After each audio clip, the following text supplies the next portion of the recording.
Lovely Patra, आप सभी का वेलकम है स्टडी विद लवली में। होप्स आपको फर्स्ट वीडियो पसंद आया होगा। चैप्टर 1 न्यूट्रिशन प्लांट्स में जो हमने बात की थी, तो आइए अब स्टार्ट करते हैं उससे आगे का पार्ट सेकेंड।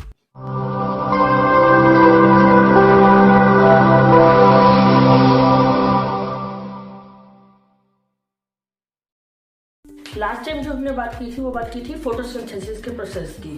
फोटोसिंथेसिस के प्रोसेस में हम बात कर रहे थे कि वो लीव्स के अंदर होता है। प्लांट्स में हम बात करते हैं प्लांट्स की। प्लांट्स क्या होता है? प्लांट्स में छोटी छोटी टीनी बॉडीज होती हैं जो सेल्स कहते हैं उनको। क्या कहते हैं उनको? सेल्स कह सकते हैं हम, प्लांट सेल्स। ये मोस्ट इंपॉर्टेंट है एक बार। प्लांट सेल्स मैंने आपको बताया कि टीनी टीनी बॉडीज होती है थ्रू आउट द पोर्स। उसमें क्या होता है? छोटे छोटे पोर्स होते हैं, उसको प्लांट सेल्स कहते हैं। प्लांट सेल्स में एक और चीज मोस्ट इंपॉर्टेंट आती है, वो आता है साइटोप्लाज्म।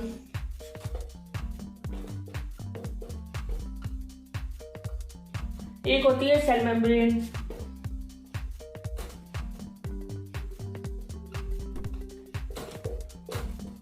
एक आता है न्यूक्लियस।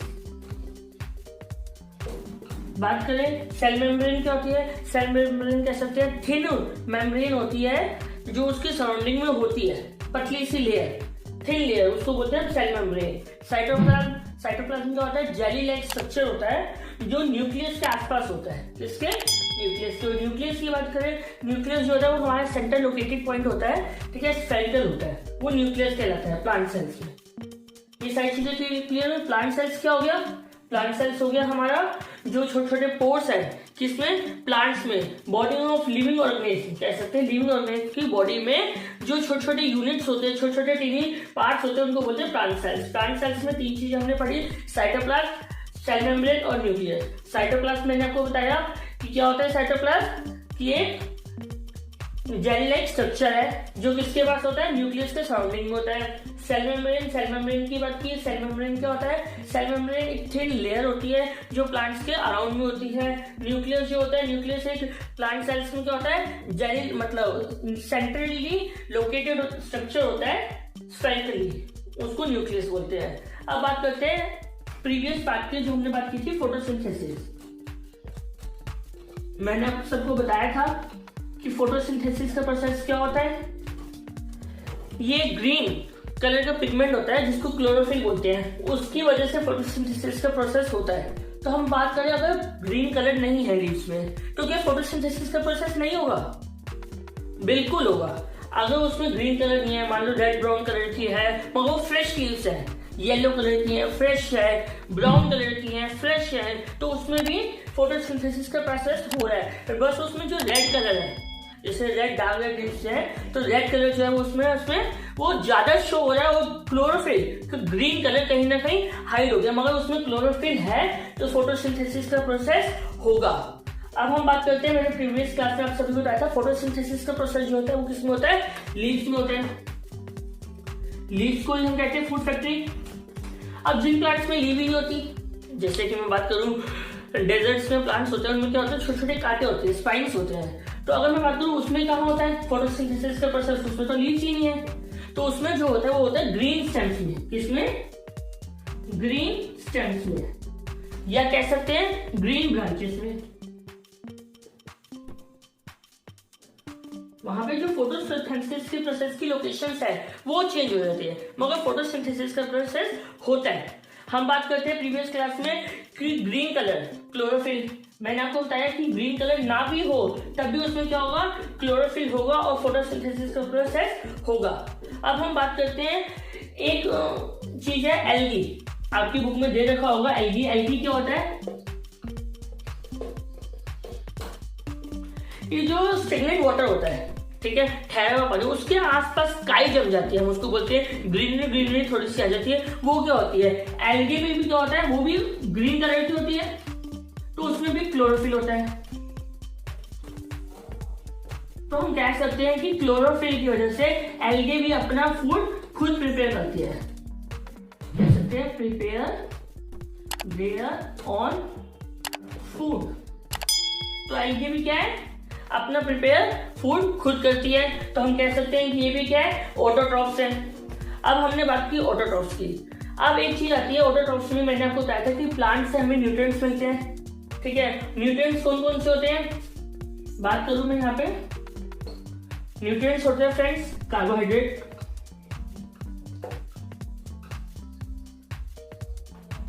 फैट, प्रोटीन, मिनरल्स, ये क्या होते हैं, हमारे न्यूट्रिएंट्स होते हैं। जबकि हमें फोटोसिंथेसिस के प्रोसेस में, जब मैंने आपको प्रीवियस सेक्शन में बताया था फोटोसिंथेसिस का प्रोसेस होता है, तो उसमें सिर्फ हमारे पास जो फॉर्म होता है वो होता है कार्बोहाइड्रेट। क्या फॉर्म होता है, कार्बोहाइड्रेट। तो अब मैं बोलूँ प्रोटीन, प्रोटीन तो मोस्ट इंपोर्टेंट न्यूट्रिएंट है, तो प्रोटीन हमें कहाँ से मिलता है, मिनरल्स को हम कह सकते हैं वाटर से मिल सकते हैं। फैट और प्रोटीन कहाँ से मिलता है, अगर मैं बात करूँ, क्योंकि फोटोसिंथेसिस के प्रोसेस में तो सिर्फ कार्बोहाइड्रेट फॉर्म हुआ था, मैंने आपको बताया था। कार्बोहाइड्रेट प्लस ऑक्सीजन गैस निकली थी जो हम ले लेते हैं प्लांट से। अब अगर मैं बात करूं प्रोटीन की, तो प्रोटीन को चाहिए होता है नाइट्रोजन। प्रोटीन किससे मेक होता है, नाइट्रोजन, हमें पता है।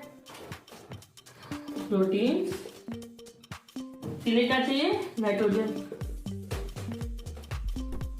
जब प्रोटीन के लिए हमें नाइट्रोजन की जरूरत है, तो मैं कह सकता हूं नाइट्रोजन तो हमारा प्लांट लेता ही नहीं।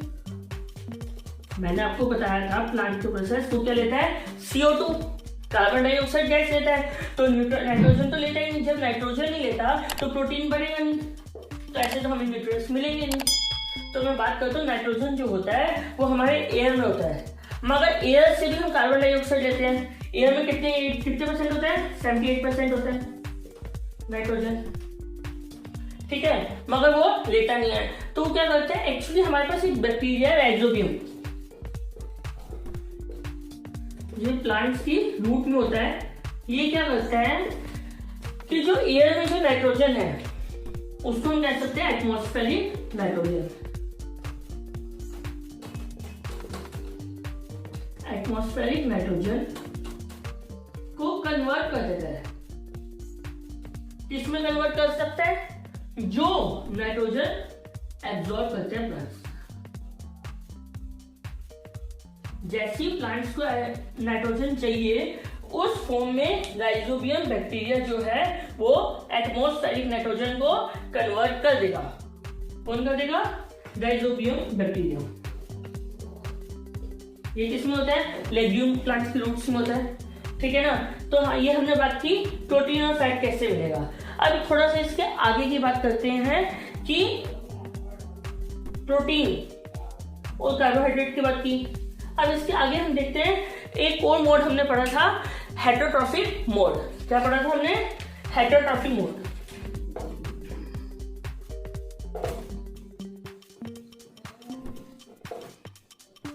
हेटरोट्रॉफिक मींस क्या होता है, जो डिपेंडेंट होते हैं किस पे, प्लांट्स पे। तो हेटरोट्रॉफिक जो होते हैं वो ऑटोट्रॉफ्स पे, प्लांट्स पे डिपेंड करते हैं। हेटरोट्रॉफिक मोड है कौन कौन से, सबसे पहले हम बात करेंगे फर्स्ट पैरासिटिक,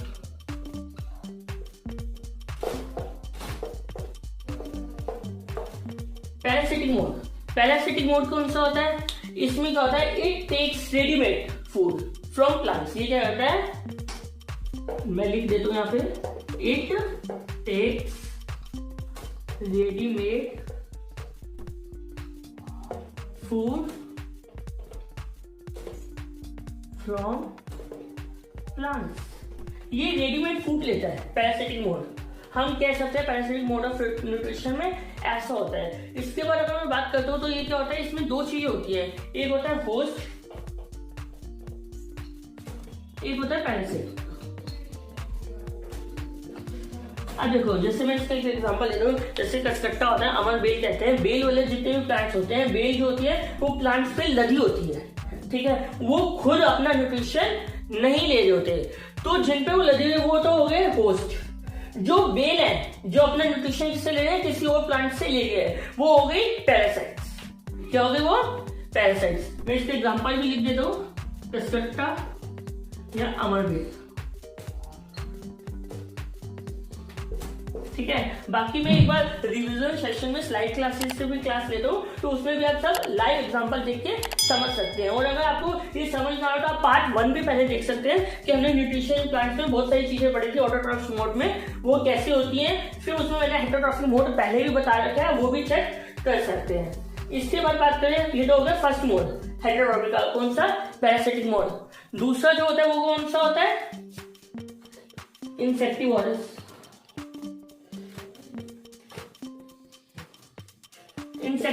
इंसेक्टिवोरस नाम से पता चला है, इंसेक्टिवोरस मतलब ये एक ऐसा प्लांट है जो क्या करता है, इंसेक्ट को ही खा लेता है, उससे अपने न्यूट्रिएंट पूरा फुलफिल कर लेता है। अपनी जितनी भी जरूरतें हैं वो क्या करता है, वो इंसेक्ट से को डाइजेस्ट करके अपनी न्यूट्रिएंट्स फुलफिल कर लेता है, अपनी जितनी भी उसकी रिक्वायरमेंट्स होती है। तो इसके एक एग्जांपल लेता हूं मैं, इनको कहते हैं पिक्चर प्लांट्स।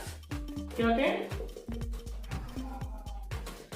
Picture plants. इसमें एक लीफ होती है, मतलब एक तरह से लिड होती है उसके ऊपर, ऐसे गोल सी उसके ऊपर लिड लगी होती है। जैसे ही कोई भी इंसेक्ट आते हैं वो अट्रैक्शन करता है, जब इंसेक्ट्स जो करते हैं उस पर लैंड करते हैं और वैसी लिड बंद हो जाती है। जैसी लिड बंद हो जाती है उसके अंदर हेयर्स होते हैं, हेयर्स जो होते हैं वो डाउनवर्ड्स की होते हैं, मतलब प्लांट नीचे चला तो क्या अब वापस ऊपर नहीं आ पाता।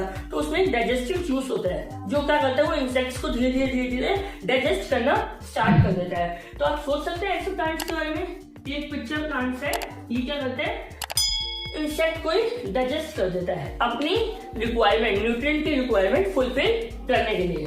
अगर हम थर्ड एग्जांपल देखें तो हम कह सकते हैं इसको सेप्रोट्रॉफिक न्यूट्रिशन।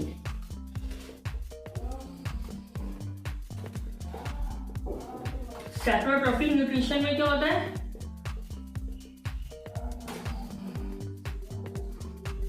ठीक है, सेप्रोट्रॉफिक मोड ऑफ न्यूट्रिशन क्या होता है। अब इसमें जो प्लांट्स है, ठीक है, वो क्या होते हैं, डेड एंड डिकेइंग मैटर से प्रोड्यूस होते हैं। अगर मैं देखा जाऊँ, जैसे एक एग्जांपल है मशरूम, जैसे प्लांट्स है, प्लांट्स के वहाँ पे डेड एंड डिकेइंग मैटर होते हैं, लाइक लीव्स हो गई, फूड पीक्स हो गए, एक्सक्रीटा हो गया, कुछ भी हो गया, तो उनसे क्या होता है, डेड एंड डिकेइंग मैटर से ये न्यूट्रिशन प्रोवाइड करते हैं, वो होता है सेप्रोट्रॉफिक।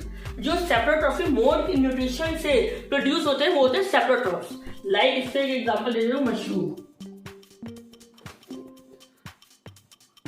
जो एक फंजाई है, वो है फंजाई।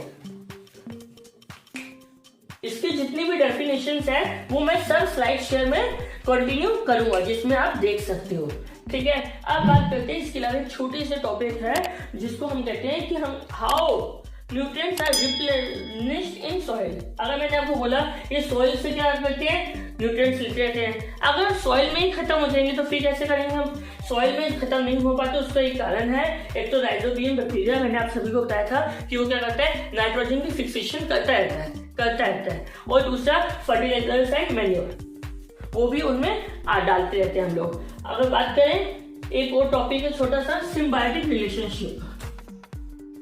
ये छोटा जरूर है मगर बहुत ही इंपॉर्टेंट टॉपिक है, ये आगे तक आपकी हेल्प करेगा, इसको अच्छे से समझना है। सिम्बायोटिक रिलेशनशिप का एक एग्जांपल है लाइकेन्स। लाइकेन्स में क्या होता है, दो चीजें होती हैं, एक फंगस,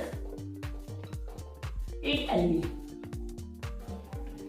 अब क्या होता है, जो एल्गी होता है वो फूड प्रिपेयर करके फंगस को देता है, कहते हैं, क्योंकि फंगस क्या करता है, अपना फूड खुद प्रिपेयर नहीं कर सकता, ये हेटरोट्रॉफिक है। जबकि एल्गी हमने पढ़ा था वो कौन सा है, ऑटोट्रॉफिक मोड है। तो एल्गी अपना खाना बना के फंगस को देता है कि चल मिल बांट के खा लेते हैं। इसके बदले में कह सकते हैं फंगस क्या करता है, एल्गी को शेल्टर प्रोवाइड कराता है। क्या प्रोवाइड कराता है, शेल्टर, वाटर, मिनरल्स, ये सारी चीजें वो प्रोवाइड कराता है। तो हम कह सकते हैं कि ये फूड प्रिपेयर करके देता है और फंगस शेल्टर प्रोवाइड करता है। शेल्टर हो गया, वाटर हो गया, मिनरल्स हो गए, ये सारी चीजें प्रोवाइड करता है फंगस को। तो ये क्या है, ये एक दूसरे के रिलेशनशिप से चलते हैं। अगर कोई भी एक चीज नहीं, अगर एल्गी नहीं हुई तो इसको फूड नहीं मिलेगा बना बनाया, अगर फंगस नहीं हुआ तो ये इसको शेल्टर नहीं मिलेगा। तो ये एक दूसरे के रिलेशनशिप से चलते हैं, तो हम इसको कहते हैं सिम्बायोटिक रिलेशनशिप। दोनों के सहयोग से ये दोनों जिंदा है, वरना ये दोनों क्या हो जाएंगे, खत्म हो जाएंगे, फिनिश हो जाएंगे। जैसे मैं एक लाइव एग्जांपल हूँ, जैसे हमारे पेरेंट्स होते हैं, उसमें क्या होता है, फादर बाहर से कमा के लेके आते हैं, वो मदर को देते हैं, ठीक है, मदर को देते हैं, तो मदर क्या करती है, पूरा घर चलाती है। तो अगर बात करें हमारे घर कैसे चलते हैं, दोनों के हेल्प से चलता है। अगर कोई भी एक, या तो पापा ना लेके आए, कि हाँ मैं पैसे नहीं लेके आया, जॉब पे नहीं जा रहे, बिजनेस नहीं कर रहे, कोई भी चीज है, इनकम नहीं है, तो मदर कुछ भी नहीं कर सकती। और अगर पापा पैसे वैसे ला रहे, मदर ही घर नहीं संभाल रही, तभी हमारा घर नहीं चल सकता। तो ये एक लाइव एग्जाम्पल है सिम्बायोटिक रिलेशनशिप का। होप सो आज से आपको वीडियो क्लियर हुई होगी। अगर कोई भी प्रॉब्लम हो, कोई भी डाउट हो, तो आप कमेंट सेक्शन में मुझे कमेंट कर सकते हैं। ईमेल आईडी मेरी स्क्रीन पे शो हो रही है, आप उस पर मुझे सजेशन मेल कर सकते हैं कि कोई भी आप लोगों का सजेशन हो या कुछ इंप्रूवमेंट चाहिए हो, कुछ समझ ना आ रहा हो, तो वो भी आप मुझे मेल कर सकते हैं। Thank you so much.